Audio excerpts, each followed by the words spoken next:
Grabatzen ari garen unean gaueko 11:00 minutu bat igaro den honetan, Atletico Madrilek eta Bayer Leverkusenek Erreal Metropolitano estadioan jokatu duten Txapeldunen Ligako Liga faseko 7. jardunaldiko norgehiagokaren analisia egingo dugu. Azkenerako garaipena Atletico Madrilentzat izan da eta honen bestez koltsoneroek aurrera pauso handia eman dute Txapeldunen Ligako hurrengo fasera zuzenean sailkatzeko. Gogoratuko dugu, batetik Atletico Madrilek galdu egin zuela aurreko jardunaldian Leganesen aurka butarken bat eta hutseko emaitzarekin, Leverkusenek berriz etxean Montxeklan bati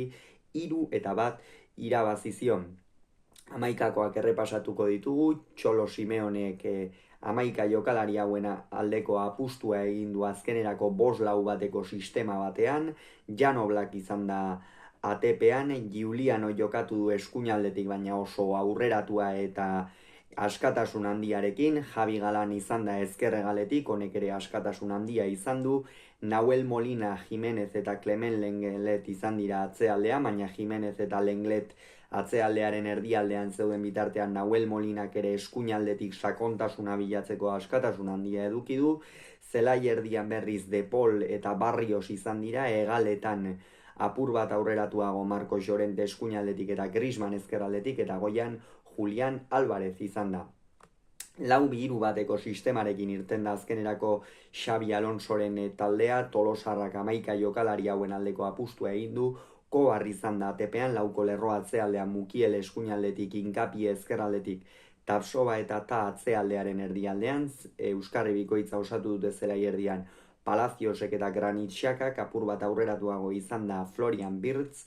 eta hegaletan Grimaldo ezkerraldetik, Frimpong eskuinaldetik eta Tela izan da aurrealdean. Beno, partida hasiera espero zena izan da, espero zen gidoiarekin joan da, Leverkusenek izan du baloia, nagusitasun handia erakutsi du Xabi Alonsoren taldeak eta erakutsi du zergaitik den egungo Europa Ligeko txapelduna batetik eta Bundesligako txapelduna, azken finean sekulako jokalariak ditu, elkarren artean oso ongi moldatzen direnak, baloia bikain mugitzen dute, baloia kentzea jokalari bakoitzari oso lan zaila da, galtzen baldin badute gainera segituan berreskuratzen dute presio oso eraginkorragatik, eta Atletico Madrilek hasiera horretan ikeragarri sufritu du, eta 19. minutuan jada, aurretikan egia da, ez duela asko abisatu Leverkusenek, baina jada hasieratik ikusi dira ze arazo izan zitzaketen batez ere Atletico Madrileko hegaleko jokalariek, ez bai Nahuel Molinak eskuinaldetik eta baita Javi Galanek ezkerraldetik ere, eta horretarako Txolo Simeonek ezinbestean bi estaldura sartu behar izan ditu, batetik Antoine Griezmannek gaurkoan erasoan oso presentzia gutxi izan du, nahikoa izan du Frimponen eraso horiek Javi Galani babesten, eta beste aldetik, eskuinaldetik, Giuliano Simeoneren atzealdeko lana ere aipagarria izan dela iruditzen zait, hasieratik aitak esan diona ziuraski ongi betez, baina 19. minutuan Nahuel Molinak sekulako akatsa egin du eta ezkerraldetik Grimaldok Telari ipini dio baloia, Telak gola egin du, baina epaileak ez dugu esan, baina gaurko partidako epailea Davide Massa italiarra izan da, Alejandro Di Paolo izan da berriz barrean, eta apur bat lana izan dute gaurko partida honetan, gero aipatuko ditugu noski minutuak aurrera doazen enean epailearen erabakiak. Eta hori gutxi balitz, hau da, Leverkusenen mehatxua gutxi balitz jada, 25. minutuan Pablo Barriosek sekulako zartakoa eman dio atzealdetik Mukieleri, Mukiele lurrean geratu da, osasun aztertzaileek, medikuek atera behar izan dute zelaira Mukiele begiratzera, eta epaileak hasiera batean zalantza egin du, eta nik uste zalantza zeragatik egin duela, nahiko gertu zegoen kokatuta, laugarren epailea ere gertu zegoen, eta behar bada bien artean hor komunikazioren bat egon da, eta Pablo Barriosen ostikoa atzealdetik, bikian bete-betean eman baitiotakoekin, ez ote zen oso larria izan. Eta gero barrera deitu dio Di Paolo epaileak, eta bai, alaxe ebatzi du epaileak, Pablo Barrios 25. minutuan kalera joan da, egia esan Atletico Madrilentzat oso albiste txarrak ziren hauek, Leverkusenentzat berriz onak, teorian askoz ere nagusitasun gehiago izan beharko zuelako, baina nik uste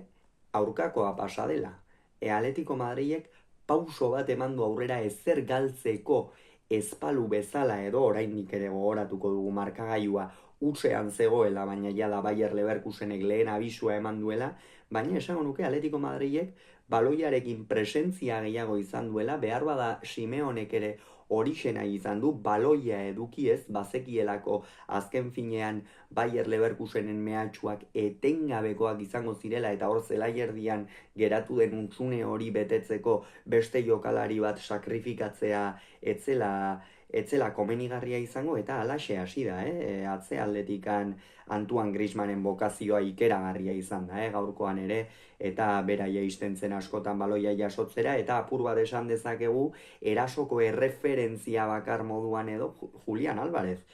geratu dela, eta berak egin behar izan dio aurre Bayer Leverkusenen atzealde indartsu horri, ez? Baina minutuak aurrera joan diren enean, bazirudien Aletiko pixkanaka erosoago zegoela, oraindik ere Leverkusenen nagusitasuna nabarmena zen Frimponek eskuinalde horretatik sekulako partida, atera du sekulako arriskua, sekulako kalitatea dauka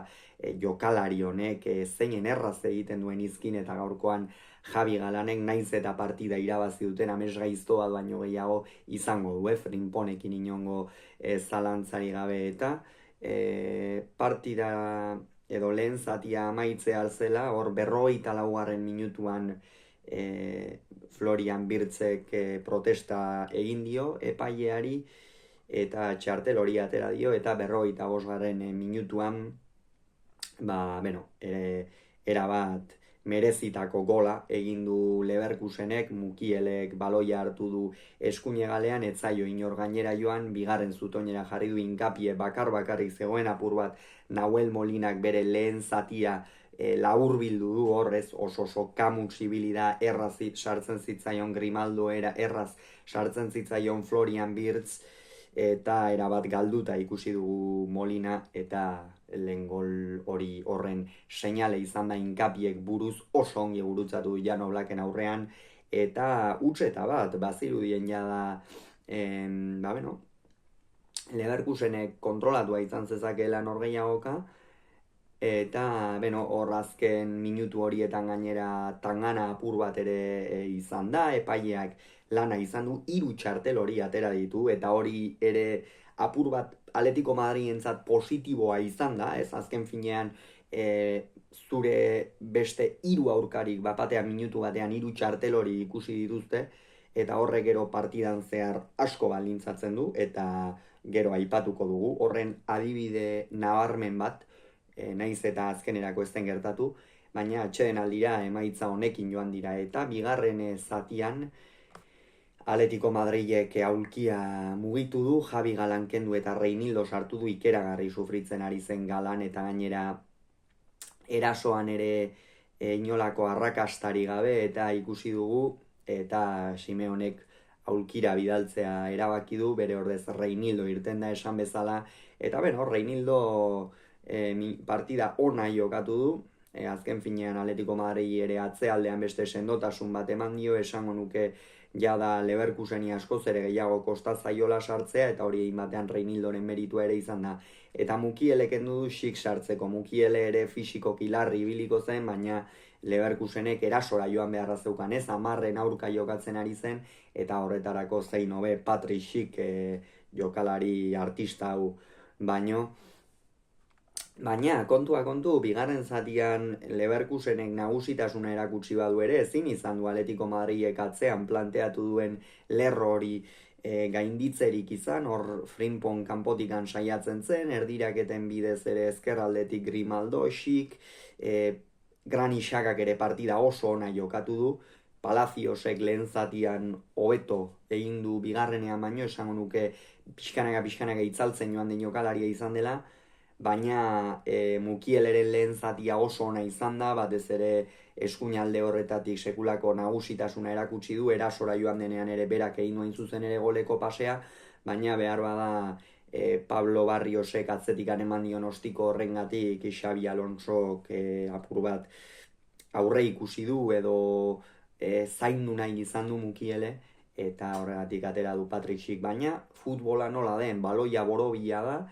eta 52. Minutuan Julian Alvarezek berak bakarrik egin du abentura, aurretik ere behin saiatu da, baina arrakastari gabe, bakarrik Jonathan ta oso bigun aritu da, horregatik bakarrik geratu da atezainaren aurrean, Grimaldo saiatu da geratzen, baina Argentinarrak oso ongi gurutzatu du eta ondorioz banakoa ipini du markagailuan. Naiz eta Atletico Madrid amarrekin egon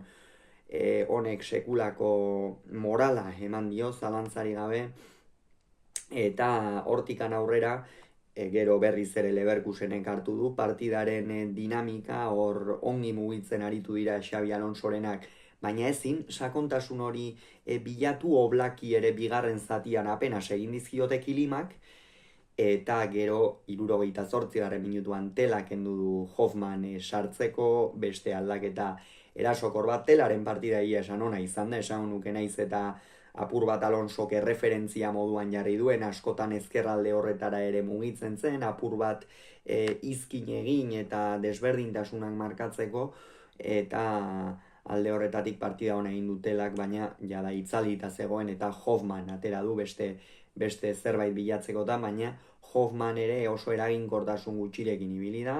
eta horreri larrutik ordaindu du gerora Leverkusenek, eta 76. Minutuan, hemen parentesitxo bat egin nahi dut, aurretik Atletico Madrilek nabarmen protestatu du uste dut Florian Wirtzen bigarren txarteloria, nik esan nuke etzela falta, paiak falta dierazidu baino etzela falta, eta lehen zatian ere egonda beste falta bat, non hor Atletico Madrileko jokalaria txartela ikusi behar zuen, eta epaileak ez dio atera. Beraz nik uste apur bat balantza orekatzeko edo epaileak hor ez diola txartela atera. Eta 76. Minutuan Inkapiek kalera bota du epaileak. Bigarren txarteloria erakutsi dio, lehen zatian beste bat erakutsi dio falta baten ondorioz, eta bigarren zatian partida orekatu eginda erabat, 10-10 kontra ziren, baina broma bat iruditu zait. Txantxa bat ez dio ukitu ere egin ikuste, Marcos Llorentek ikeragarri esageratu du hor, eta benetan epailearen akats larria iruditu zait hori, kontua kontu horixe izan da erabakia, eta beste testu inguru batean sartu da norgehiagoka, 82. Minutuan Frimpong kendu du, jada hau ere nekatuta zegoen sekulako partida atera du, baina behar bada hor, une zehatz batzuetan eta falta izan zaio ez sartzea, edo apur bat area apur bat zapaldu eta arrisku gehiago sortzea, kontua kontu oso ongi aritu da, eta bere ordez Artur Augusto atera da. Ez du ezer egiterik izan Artur Augustok, eta minutuak aurrera zioa zenean, hain irekia zegoen partida edozein zegoela, 87. ere aldaketa bikoitza egin du Atletico, Griezmann eta Giuliano kendu ditu, esan dugu, Antoine Griezmann gaurkoan erasoan ez du partida distiratsua egin, baina atzealdean sekulako bokazioa izan du beste behin ere, gaur beste testu inguru bateko norgehiagokatzen, eta hori oso ondo irakurri du frantziarrak, eta Giulianok ere partida ona atera du, gaurkoan behar bada distira handiri gabe, egaletik ezin izan ditu lasterkaldi asko egin partidaren testu ingurua zela, eta honek ere asko lagundu behar izan duelako atzean, baina Correa eta Lino atera ditu, eta erabaki honan ikuste Simeoneren aldetik, biek ala biek ez dute zerrantirik egiterik izan, beno bai, gero esango dugu, Correak bai ez, baina egia da, Lino apur bat atzealdean gehiago jarduteko, eta Correa Julian Alvarez bere erkidearekin hor, beste erreferentzia bat izan, eta partida atera ahal izateko, ez? Simeone erasora joan da, nabarmen gaurkoan, eta 89. Minutuan Wirtz kendu du, gaurkoan egia da pixka bat kosta zaiola edo ezin izan dituela Atletico Madrilen lerro horiek hautsi, naiz eta baloia hartzen zuenean erabateko mehatxua zen, bere ordez Aleix Garzia atera da, eta bere minutuak ez ditu ongi bete Aleix Garziak hor, Angel Correak 90. Baloia hartu du, Julian Alvarez ipini dio bigarren zutoinean eta Argentinarrak ez du barkatu bere kontu partikularrean bigarren gola egin du eta Atletico Madrilentzat oso garrantzitsua zen gola hain zuzen ere. Era bat erotu egin da Metropolitano eta hain zuzen ere bera joan da. Gero aldaketan Robin Lenormand sartzeko jada azken minutu hori jokatzeko eta Julianen partida benetan aipagarria, Era bat bere bizkarrean hartu du Atletico Madrilen zama guztia, hasieratik partida zail jarri zaionean bera saiatzen zen, presioa egiten zuen, baloia hartzen zuen bakoitzean beti vertikaltasun hori bilatzen zuen aurreraka, eta azkenerako horrek saria eman dio, eta 80. minutuan Atletico Madrilek oso garaipen garrantzitsua lortu du, honen bestez koltsoneroak 3. dira une honetan Txapeldunen ligako sailkapenean 15 punturekin, Leverkusen oraindik ere barruan da hain zuzen ere 13 punturekin 6. postuan. Hauxe beraz esan beharrekoa, hurrengoan gehiago izango duzu bitartean ongi izan, agur.